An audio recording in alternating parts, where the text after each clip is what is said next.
Alright बच्चों, welcome back to your chemistry class with your teacher Sharad Gupta. बच्चों, आज का टॉपिक हम ले रहे हैं इलेक्ट्रोलिसिस। राइट, इलेक्ट्रोलिसिस को समझने के लिए थोड़ा सा हम पीछे चले जाते हैं। बच्चों, आपने पढ़ा था कि ये एक कॉम्बिनेशन है, दो इलेक्ट्रोड्स हैं, इनको हमने किसी इलेक्ट्रोलाइट में रखा तो इन दोनों के बीच में जो पोटेंशियल डिफरेंस आया वो हमने इस वोल्ट मीटर से मेजर कर लिया और इसको हमने कहा था सेल पोटेंशियल। राइट बच्चों, कितना सेल पोटेंशियल आएगा वो भी आपने पढ़ा। E naught cell is equal to E naught cathode minus E naught anode. Cathode को एनोड में से सबट्रैक्ट कर देंगे और हमारा E सेल वैल्यू जो है वो यहाँ पे आ जाएगा। राइट, और बहुत सारी चीजें हमने इस गैल्वेनिक सेल के बारे में पढ़ी। लेकिन बच्चों, अब क्या होने वाला है, अब अगर मैं इस पूरे कॉम्बिनेशन पे कोई external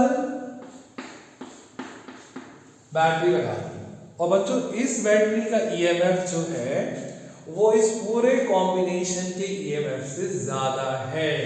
E external is more than E cell, यानी जो बाहर से आपने ये बैटरी लगाई है इसका ईएमएफ वैल्यू, इसका पोटेंशियल वैल्यू जो सेल है उसके पोटेंशियल से ज्यादा है। तो क्या होगा बच्चों, अब रिएक्शन रिवर्स होना शुरू हो जाएगी। किसी एक इलेक्ट्रोड पे ऑक्सीडेशन का रिएक्शन होगा, किसी दूसरे इलेक्ट्रोड पे रिडक्शन का रिएक्शन होगा, लेकिन यहाँ पे बच्चों इलेक्ट्रिसिटी प्रोड्यूस नहीं हो रही है, यहाँ पे इलेक्ट्रिसिटी कंज्यूम हो रही है।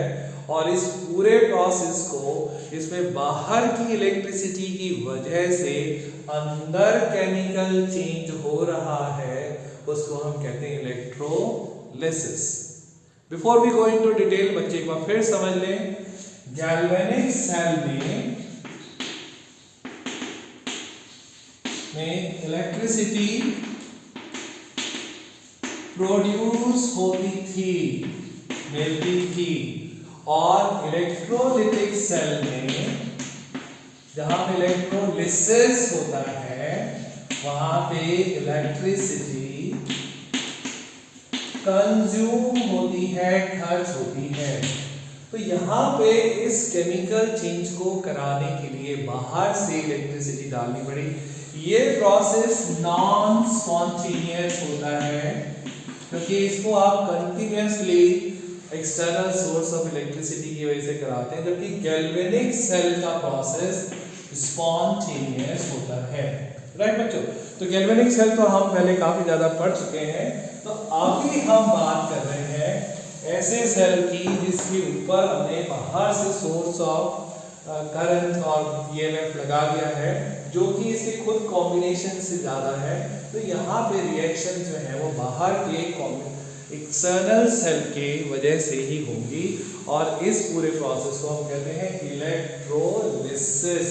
राइट बच्चों, तो इस इलेक्ट्रोलिसिस को हमने दो हेडिंग्स में पढ़ना है बच्चों। पहला हेडिंग है क्वालिटेटिव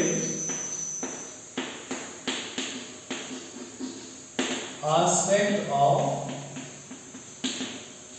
electrolysis। इसको हम बच्चों आज पढ़ने वाले हैं, क्वालिटेटिव एस्पेक्ट ऑफ इलेक्ट्रोलिसिस। और क्वांटिटेटिव एस्पेक्ट, इसमें फैराडेज लॉ वगैरह आएंगे, इसको हम अगले वीडियो में बच्चों पढ़ेंगे। तो आज हम क्वालिटेटिव की बात करते हैं। क्वालिटेटिव का मतलब ये है what will be the product of electrolysis, यानी इलेक्ट्रोलिसिस का प्रोडक्ट क्या होने वाला है, ये हमको इस हेडिंग के अंतर्गत पढ़ना है। राइट, तो हम लोग अलग अलग एग्जाम्पल्स लेके बात करेंगे। सबसे पहले एग्जाम्पल बच्चों में सबसे आसान वाला ले रहा हूँ, दैट इज मोल्टेन NaCl, यानी सोडियम क्लोराइड मोल्टेन स्टेट में है। मोल्टेन का मतलब हो गया कि इसमें कोई पानी वानी नहीं मिलाया है, NaCl को ही इतना गर्म किया कि यही NaCl अब मेल्ट हो गया और मेल्ट होने की वजह से अब ये हमको लिक्विड स्टेट में दिखाई दे रहा है, राइट। तो इस मोल्टेन NaCl के लिए बच्चों हमने क्या किया, एक सेल ली, सेल में हमने बाहर से सोर्स ऑफ वोल्टेज और करंट लगा दिया। ये दोनों इलेक्ट्रोड जो है वो नॉन अटैकेबल हैं, नॉन अटैकेबल अटैकेबल इलेक्ट्रोड का मतलब हो गया प्लैटिनम या कोई और चीज के बने हुए हैं जिनका खुद का कोई केमिकल रिएक्शन नहीं होगा। और यहाँ पे बच्चों आपका आ गया मोल्टेन NaCl, राइट। तो बच्चों यहाँ हमको ये डिसाइड करना है कि इलेक्ट्रिसिटी के पास करने से इस मोल्टेन NaCl में प्रोडक्ट क्या बनने वाला है ना, राइट। तो सबसे पहले हमको लिखना है अवेलेबल आयंस। कौन कौन से आयंस अवेलेबल है इस कंटेनर के अंदर। सबसे पहला आयन अवेलेबल है Na पॉजिटिव और दूसरा आयन अवेलेबल है Cl नेगेटिव। क्या Na पॉजिटिव और Cl नेगेटिव के अलावा कोई और आयन अवेलेबल है? आंसर है नो, क्योंकि यहाँ पे कुछ भी और नहीं है बच्चों, केवल Na पॉजिटिव है और Cl नेगेटिव है, तो उसकी वजह से कोई और आयन यहाँ पे अवेलेबल नहीं है। तो Na पॉजिटिव जाएगा बच्चों कौन सी, नेगेटिव वाली प्लेट पे, और Cl नेगेटिव जाएगा पॉजिटिव प्लेट पे। तो Na पॉजिटिव जब गया नेगेटिव प्लेट पे इलेक्ट्रॉन रिसीव किया और बन गया Na सॉलिड, और Cl नेगेटिव भी गया पॉजिटिव प्लेट पे और इसने इलेक्ट्रॉन लिया और ये हो गया Cl2। पहले वाले में क्योंकि इलेक्ट्रॉन गेन हुआ है ये हो गया आपका रिडक्शन, दूसरे वाले में क्योंकि इलेक्ट्रॉन लूज किया गया है ये हो गया ऑक्सीडेशन। एज ए आउटसाइडर हमको यहाँ दो प्रोडक्ट दिखाई दे रहे हैं, पहला हो गया आपका सोडियम मेटल और दूसरा हो गया क्लोरीन गैस। और खत्म क्या चीज हो रही है, सोडियम क्लोराइड जो मोल्टेन स्टेट में है वही यहाँ पे कंज्यूम हुए चला जा रहा है, राइट। और उसकी वजह से हमारा प्रोडक्ट जो है वो उसमें सोडियम मेटल मिलेगी हमको, क्लोरीन गैस बाहर निकल जाएगी। ये हो गया एग्जाम्पल नंबर 1। अब लेते हैं एग्जाम्पल नंबर 2।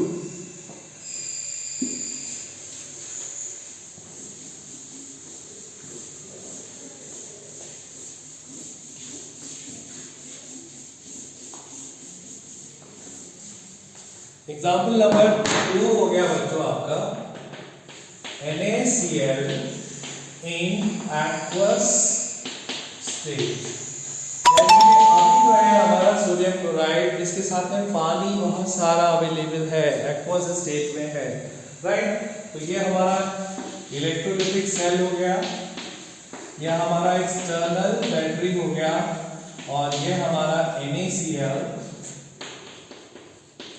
एक्वस हो गया। तो यहाँ पे अवेलेबल आयंस कौन कौन से हैं बच्चे,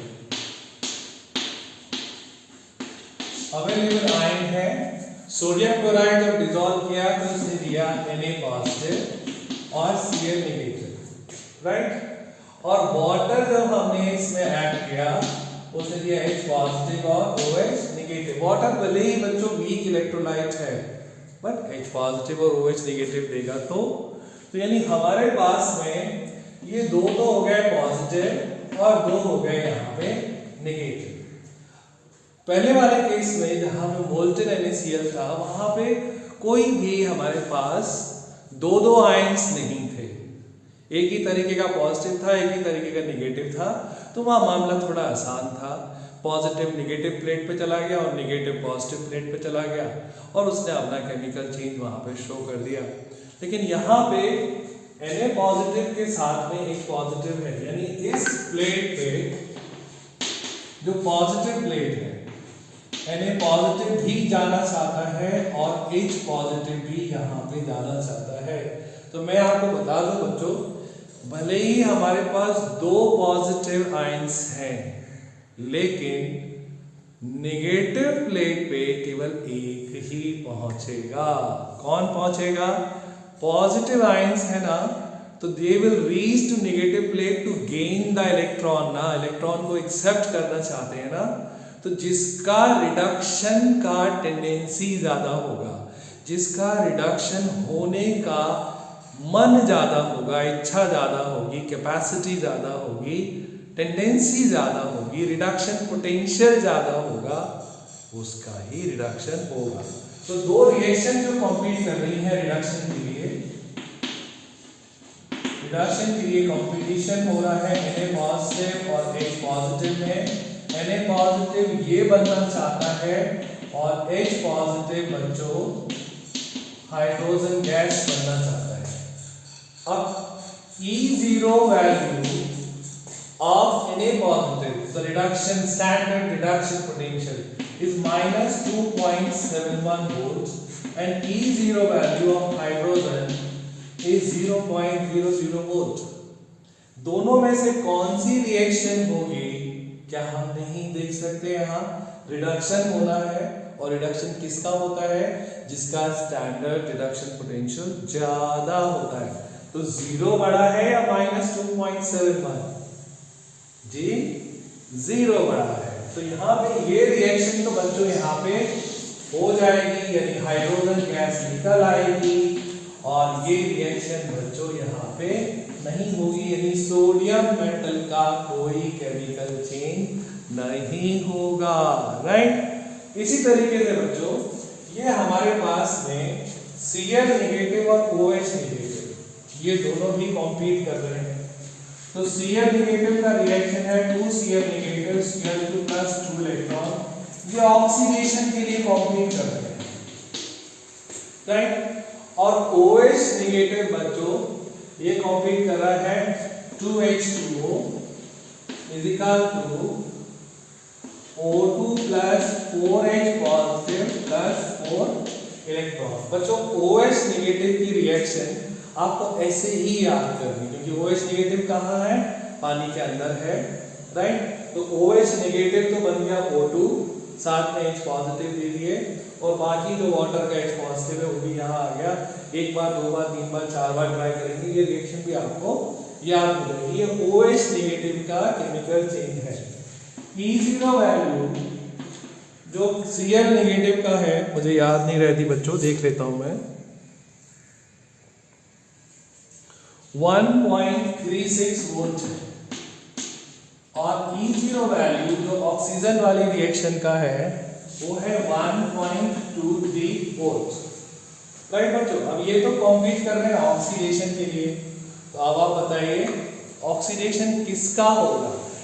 जिसका स्टैंडर्ड रिडक्शन पोटेंशियल ज्यादा है वो ऑक्सीडेशन के लिए जाएगा, या जिसका स्टैंडर्ड रिडक्शन पोटेंशियल कम है वो जाएगा।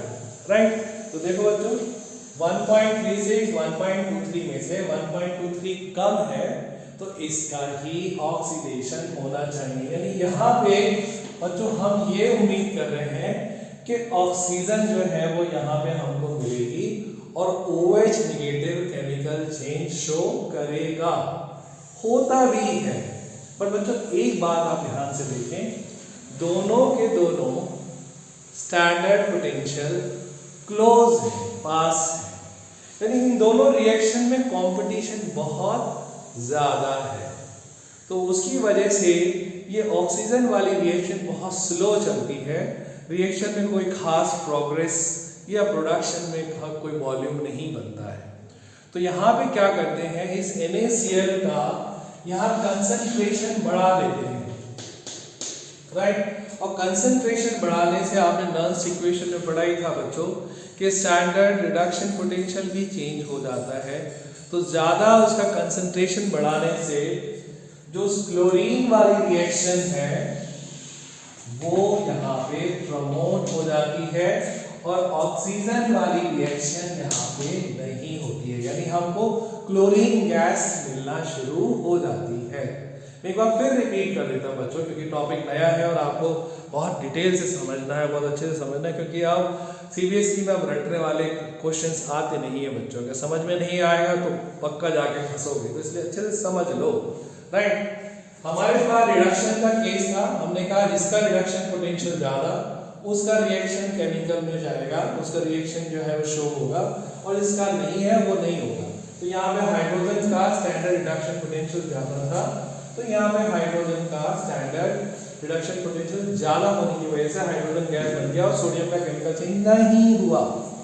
इसी तरीके से ऑक्सीडेशन में दोनों को कंपेयर किया, जिसका स्टैंडर्ड रिडक्शन पोटेंशियल कम होगा उसका केमिकल चेंज होना चाहिए, होता भी है लेकिन रिएक्शन बहुत स्लो होता है, इसलिए कंसंट्रेशन बढ़ा देते हैं NaCl की, और जब कंसंट्रेशन बढ़ाते हैं तो यहाँ पे ऑक्सीजन बनने के बजाय क्लोरीन बनना शुरू हो जाती है। यानी अगर हम चारों आयंस की बात करें तो कौन से दो आयंस केमिकल चेंज शो कर रहे हैं? Na और H में H पॉजिटिव शो करेगा, Cl नेगेटिव और OH नेगेटिव में Cl नेगेटिव शो करेगा। यानी कौन से दो ऐसे आयंस हैं जो इस सॉल्यूशन में बच जाएंगे? वो है Na पॉजिटिव और OH नेगेटिव। यानी इस पूरे केस में NaOH जो है वो हमारा लेफ्ट ओवर होगा, यानी इस सॉल्यूशन के इस कंटेनर के अंदर हमको NaOH बचा रह जाएगा। तो कोई पूछे भैया इस NaCl एक्वस के इलेक्ट्रोलिसिस से हमको क्या क्या मिला? हमको मिला इसके अंदर हाइड्रोजन गैस, इसका रिडक्शन हुआ, हमको मिला इसके अंदर क्लोरीन गैस, इसका ऑक्सीडेशन हुआ, और हमको मिला इसके अंदर NaOH जो कि इस कंटेनर में बच गया, राइट। तो इसके हिसाब से हमको यहाँ पे तीन प्रोडक्ट मिले, हाइड्रोजन गैस, क्लोरीन गैस और NaOH, राइट। तो इस तरीके से बच्चों हम यहाँ पे रिडक्शन पोटेंशियल से डिसाइड करते हैं कि कौन सा रिएक्शन होगा और कौन सा नहीं होगा। ये था आपका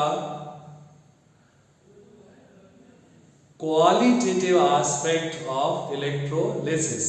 कॉपर सल्फेट का एक एग्जाम्पल दे रखा है आपकी बुक में, अच्छे से पढ़िए उसको, सेम ही कॉन्सेप्ट लगाइए, उस पर वैल्यूज आप सर्च कर लीजिएगा बुक से या ऑनलाइन।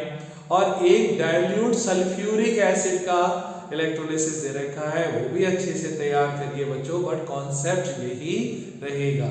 अगली क्लास में मैं लूंगा बच्चों यहाँ पे क्वांटिटेटिव एस्पेक्ट, यानी कितना बनेगा इलेक्ट्रोलिसिस में, ये लूंगा अगली क्लास में। जब तक के लिए अपनी तैयारी करते रहिए। टर्म 2 का एग्जाम आपको बहुत अच्छे से देना है बच्चों, और जो बच्चा रोज पढ़ाई करेगा वही अच्छे नंबर लाएगा। Thank you very much, God bless you all.